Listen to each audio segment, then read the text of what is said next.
Hello guys, ayan, for today's video guys, I'm just cooking a simple traditional food. This is for breakfast or pwede rin naman snack guys. Ayan, this is called marhuya. Ayan, made from banana.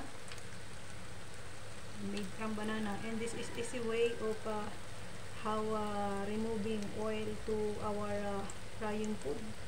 Ayan, this is the old style of removing oil to our frying food guys.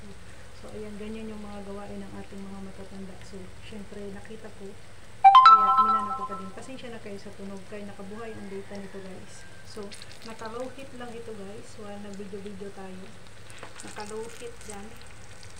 So ayan, habang nag-cooking tayo. So ayan, so hindi siya masusunog. Tapos yung isa natin, nag-remove na siya ng mantika.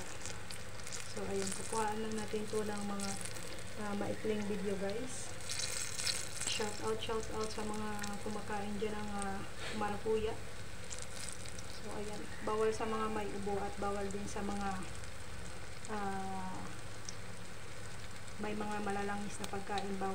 Bawal sa mga hindi pwede sa malalangis na pagkain, kasi ito kahit na i-remove natin o pagtanggalin natin yung kanyang oil, is may oil pa yan dyan guys.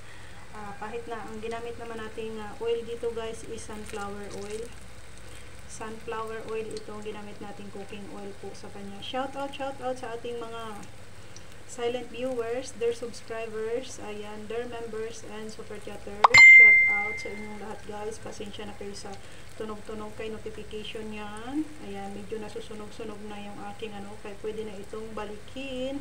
So ayan, thank you guys sa inyong lahat, and hoping na nag-i-enjoy kayo. Ayan, luto din kayo dyan ng marhuya guys. Gayahin nyo tong aking style, old style ng pagtanggal ng langis sa ating pagluluto. Ayan, hanggang dito na lang ang ating video guys, and thank you for watching, and don't forget to subscribe to my channel.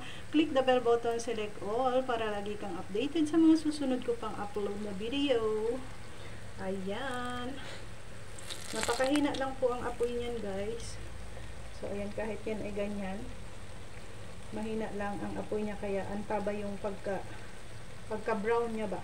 Pagka brown niya, sa paglamamig yan ay malutong na siya.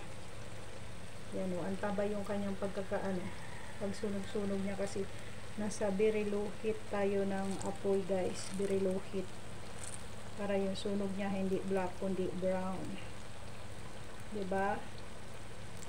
Bye bye everyone, and God bless. Thank you for watching.